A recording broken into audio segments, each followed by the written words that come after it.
আইসিসিকে দেওয়া বিশ্বকাপ দলে ছিলেন মোহাম্মদ সাইফুদ্দিন, তবে হঠাৎ করে তাকে বাদ দেওয়ায় হতাশ ইমরুল কায়েস দিলেন বিসিবিকে উচিত জবাব।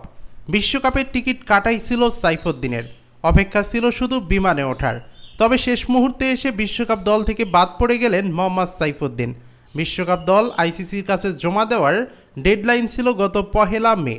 এর মধ্যে বিসিবি একটা দল ঠিক করে পাঠিয়েও দেয়, সেই দলে ছিলেন মোহাম্মদ সাইফুদ্দিন। তবে শেষ পর্যন্ত পারফরমেন্সের কারণে একটি পরিবর্তন আনতে বাধ্যই হয় নির্বাচক প্যানেল। আর সেই পরিবর্তন মোহাম্মদ সাইফুদ্দিনের জায়গায় তানজিম হাসান সাকিব। সাইফুদ্দিনের পারফরমেন্সে নির্বাচকরা ভীষণ হতাশ, বিশেষ করে জিম্বাবুয়ের বিপক্ষে শেষ টি-20 বোলিংই বিশ্বকাপের দৌড় থেকে ছিটকে দিয়েছে সাইফুদ্দিনকে। সেদিন 4 ওভারে 55 রান খরচ করেন সাইফুদ্দিন।